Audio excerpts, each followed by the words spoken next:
샬롬. 하나님께 예배를 엎드린 여러분들을 축복합니다. 하나님의 은혜가 여러분의 삶 가운데 오늘도 충만히 넘치시기를 소망합니다. 기도하겠습니다.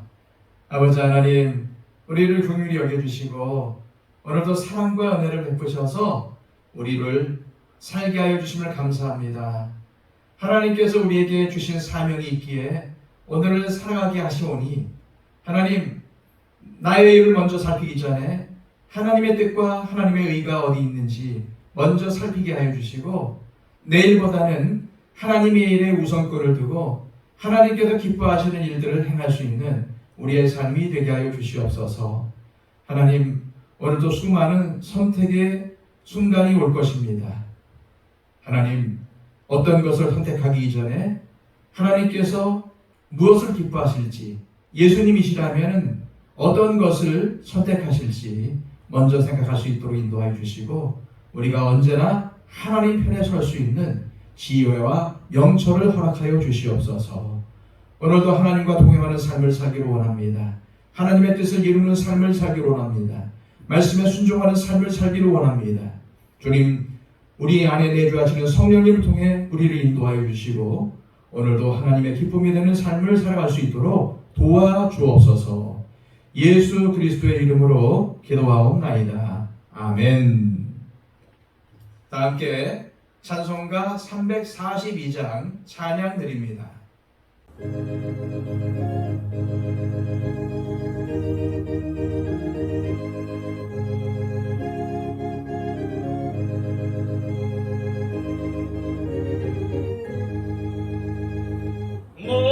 시험을 당해 죄 짓지 말고 너 용기를 다해 곤물이치라.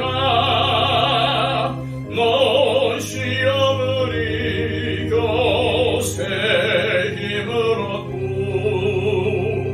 주 예수를 믿어 늘 승리하라.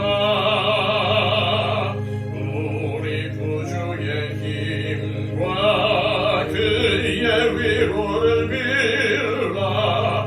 주님 내 편에 서서 항상 도우시리. 내 친구를 삼가 잘 선택하고 너네를 삼가 늘 조심하라. 열심을 다해 늘 충성하고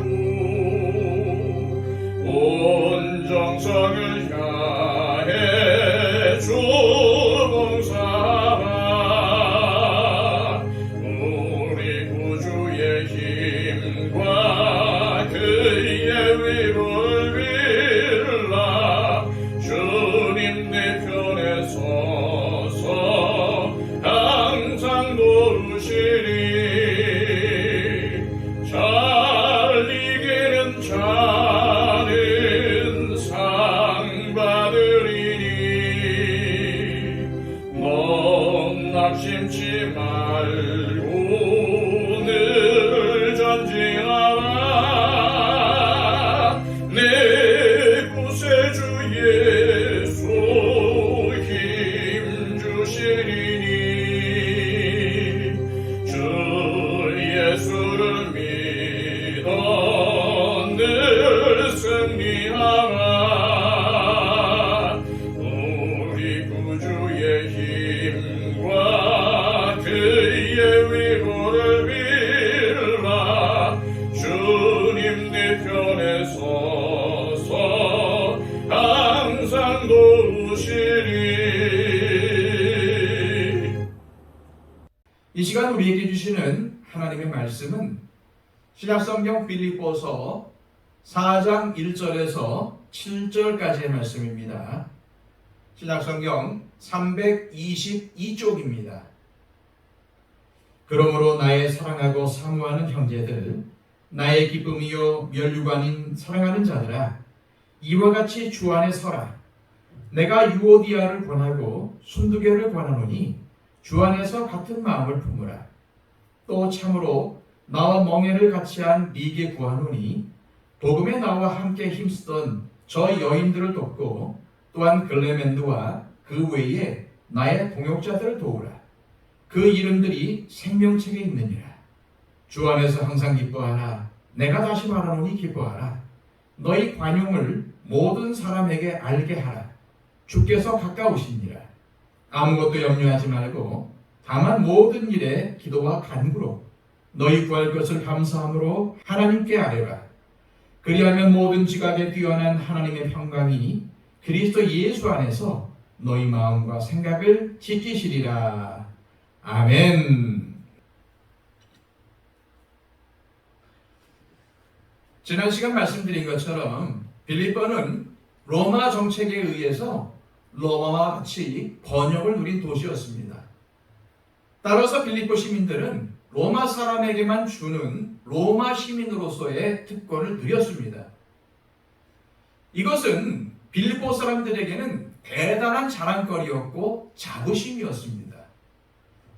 이 사실을 너무나도 잘 알고 있었던 바울은 빌립보 교인들을 향해서 우리는 하늘나라의 시민권자임을 기억하라고 권면을 합니다.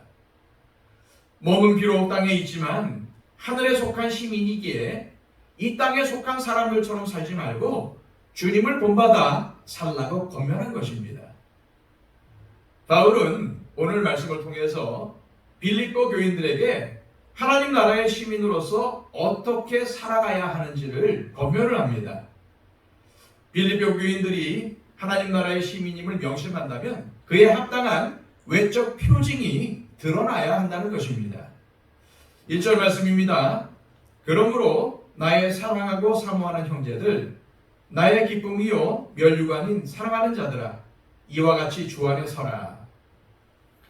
하나님 나라의 시민에게 나타나는 외적 표징은 다름 아닌 주 안에 서는 것입니다. 우리가 앞서 살펴본 대로 빌립보 교회는 여러 가지 어려운 상황에 직면해 있었습니다. 그러나 어떠한 상황과 어려움 속에서도 성도는 주 안에 서 있어야 합니다. 교회가 직면할 수 있는 어려움에는 크게 내부적인 것과 외부에서 오는 어려움들이 있습니다.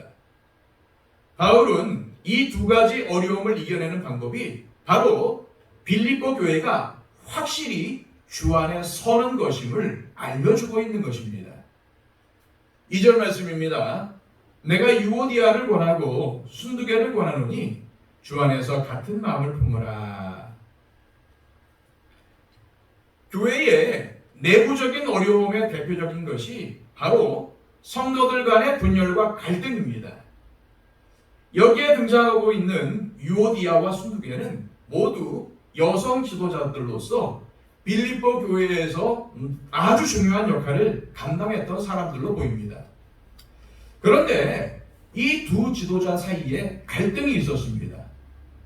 바울은 이 두 사람에게 주 안에서 같은 마음을 품으라고 권면합니다. 이 말은 주님과 같은 생각을 품으라는 말로 바꿔 말할 수 있습니다. 두 여성 모두 교회를 사랑하고 바울의 사역을 돕고자 하는 귀한 마음이 있었을 겁니다. 그런데 이렇게 선한 마음을 갖고 있었음에도 생각의 차이 때문에 갈등이 생겨났습니다. 바울은 그 둘의 마음과 생각을 하나로 맞춰서 갈등을 풀고 서로 하나가 되기를 바랬습니다. 그래서 바울은 주 안에서 서로 하나가 되라고 강조합니다. 한마디로 주님과 같은 마음을 품으라는 의미입니다. 주님이시라면은 이 순간 어떻게 하셨을까를 생각해 보라는 말입니다. 바울은 주 안에서라는 말을 자주 사용합니다. 다시 말해서 교회는, 성도는 모든 일을 내가 판단하는 것이 아니라 주님의 관점에서 해야 합니다. 혹시 우리 마음에 다른 사람에 대한 미움과 갈등이 있습니까? 내 생각을 잠시 내려놓고 주님 안에서, 즉 주님의 관점에서 모든 것을 다시 생각해 보는 시간을 가지시길 소망합니다. 3절입니다. 또 참으로 나와 멍에를 같이 한 네게 구하노니 복음에 나와 함께 힘쓰던 저 여인들을 돕고 또한 글레멘드와 그 외에 나의 동역자들을 도우라. 그 이름들이 생명책에 있느니라. 유오디아와 순두계 사이에 문제가 있었지만은 바울은 이 문제를 두 사람에게만 국한하지 않았습니다. 빌립보 교회 전체의 문제로 인식하고 온 교회가 이것을 해결하기 위해서 마음을 모아달라고 요청을 합니다. 왜냐하면 그들은 모두 믿음의 선한 싸움을 함께 감당한 믿음의 전우들이요, 함께 생명책의 이름이 기록이 되어 있기 때문입니다. 우리에게도 이러한 바울처럼 성도를 바라보는 관점이 있어야 하겠습니다. 교회 안에 나와 갈등이 있는 사람이 있을 수도 있고 그 사람이 싫고 미워하는 감정이 있을 수 있습니다. 그러나 이러한 나의 감정들보다 더 중요한 사실이 있습니다. 나와 갈등이 있는 그 사람도, 내가 싫어하고 미워하는 그 사람도 나와 함께 하나님의 생명책에 이름이 기록된 지체라는 사실입니다. 다시 말해서 하나님 나라에서도 얼굴을 맞대고 보아야 하는 지체라는 말입니다.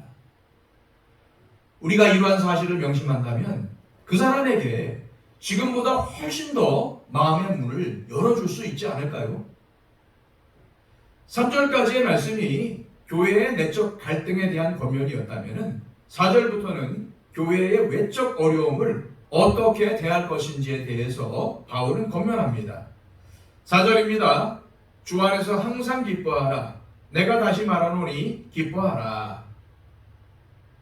빌립보서가 쓰여질 당시 빌립보 교인들은 그리스도인들에 대한 박해 때문에 심적으로 힘들어하고 있었습니다.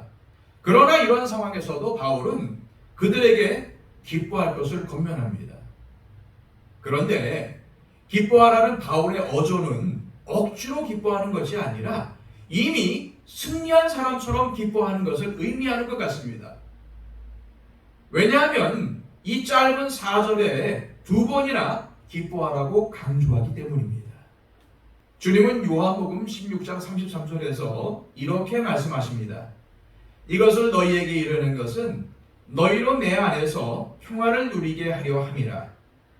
세상에서는 너희가 환난을 당하나 담대하라. 내가 세상을 이겼노라. 우리 그리스도인들이 세상에서 환난과 어려움을 당하지만 담대하고 기뻐해야 하는 이유는 주님께서 이미 세상을 이기셨기 때문입니다. 따라서 여러분들이 오늘을 살아가실 때에 비록 힘들고 어렵지만은 주님이 이미 이겨놓으신 길을 따라가고 있다는 사실을 기억하시고 오늘도 기뻐하며 살아가시기를 결단하시기를 바랍니다. 주님은 오늘 하루를 기뻐하며 살아가기로 결단한 사람들에게 바울의 입술을 통해서 이렇게 약속을 하십니다. 6절과 7절입니다. 아무것도 염려하지 말고 다만 모든 일에 기도와 간구로 너희 구할 것을 감사함으로 하나님께 아뢰라. 그리하면 모든 지각에 뛰어난 하나님의 평강이 그리스도 예수 안에서 너희 마음과 생각을 지키시리라. 여러분, 염려가 무엇입니까? 아직 일어나지도 않은 일에 대해서 미리 걱정하며 두려워하는 마음이 염려입니다. 그런데 이 염려는 내가 내 삶의 주인인 사람에게서 두드러지게 나타납니다. 어떠한 일이 일어날지 알 수 없는 미래는 나의 영역이 아니라 하나님의 영역입니다. 그런데 그 하나님의 영역에까지 내 인생을 내가 책임져야 하기 때문에 염려가 생겨나는 겁니다. 염려는 나의 마음 한 구석에서 시작되지만은 염려가 염려를 낳고 그것이 증폭되고 확대되면서 점차 우리 모든 생각과 삶을 흔들어 놓기 때문에 염려는 굉장히 위험한 것입니다. 그러나 전지전능하신 하나님께서 내 삶을 이끌어가고 계신다는 믿음이 있으면은 이 염려의 악순환을 끊어낼 수 있습니다. 주님께서 우리에게 허락하신 기도와 간구를 통해서 우리의 필요를 이미 다 알고 계시는 주님께 감사함으로 아뢰 때에 우리는 우리의 삶을 주님께 맡기는 것입니다. 그리할 때에 우리가 경험할 수 있는 은혜는 무엇일까요? 흥미롭게도 바울은 우리가 기도와 간구를 감사함으로 하나님께 아뢰 때에 하나님께서 우리의 기도와 간구를 다 들어주신다고 말하지 않고 우리의 마음과 생각을 지켜주신다고 말하고 있습니다. 우리는 기도할 때에 그 내용대로 하나님이 이루어 주실 것을 기대합니다. 물론 즉각적인 기도 응답이 주어지면 굉장히 좋겠죠. 하지만 급한 필요를 채우는 것보다 더 중요한 것은 우리의 마음과 생각이 만복의 근원이신 하나님만을 바라볼 수 있도록 하나님께서 우리의 마음과 생각을 지켜주시는 것입니다. 빌립보서를 살펴보면 빌립보 교회는 극심한 박해를 곧 당할 것으로 예상이 되는 상황 가운데 놓여 있습니다. 그래서 그들은 아직 오지 않은 현실 때문에 염려하고 두려워하고 있습니다. 그런데 하나님은요, 우리가 예수를 믿는다고 해서 우리의 고난을 면제시켜 주지 않으십니다. 고난과 핍박을 피하는 것보다 더 중요한 것은 그러한 상황에 부닥쳤을지라도 주님을 온전히 신뢰하며 주님께서 행하실 놀라운 일들을 기대하며 기도하는 것입니다. 지금도 수많은 문제들이 우리를 염려하게 만들고 우리의 믿음이 약해지도록 만들고 있습니다. 그러나 이러한 상황조차도 하나님의 섭리 속에 있음을 인정하며 흔들리지 않는 믿음을 가져야 합니다. 하나님은 독생자를 내어주시기까지 우리를 사랑하셨고 우리는 그분께 갚을 수 없는 큰 은혜를 입었습니다. 그러한 하나님께서 우리의 기도를 외면하시거나 우리의 근본적인 문제들을 그냥 내버려 두시겠습니까? 하나님을 믿는 모든 자들에게 감사와 간직이 넘치도록 반드시 역사하실 것임을 우리는 믿어야 합니다. 그리고 주님께서 이미 이루어 놓으신 승리를 바라보며 매 순간 기뻐하며 살아가는 것이야말로 하나님의 은혜를 기억하는 성도의 다른 모습일 것입니다. 이 시간 기도하실 때 하나님, 염려가 많은 세상 속에서 내 인생을 주님께 맡겨드리오니 염려치 않게 하시고 오히려 그 시간 하나님께 기도케 하시며 확정된 승리를 바라보며 담대하게 살아갈 용기를 주옵소서. 매 순간 주님과 동행함으로 기쁨과 감사가 넘치는 삶을 살게 하여 주옵소서. 기도하시기를 바랍니다. 그리고 우리 박영채 집사님과 이순희 권사님, 이복신 권사님 건강을 위해서 기도해 주시고 그 밖에 연약한 모든 분들을 위해서 기도해 주시기 바랍니다. 또한 여러 가지 어려운 문제 가운데 있는 우리 주변에 있는 우리 형제자매들과 이웃들을 위해 기도해 주시고요. 한국교회와 우리 더처치를 위해 기도해 주시고 선교사님들을 위해 기도해 주시고 전쟁 가운데 있는 우크라이나와 또 이스라엘을 위해서도 기도해 주시기를 바랍니다. 다 함께 기도하겠습니다.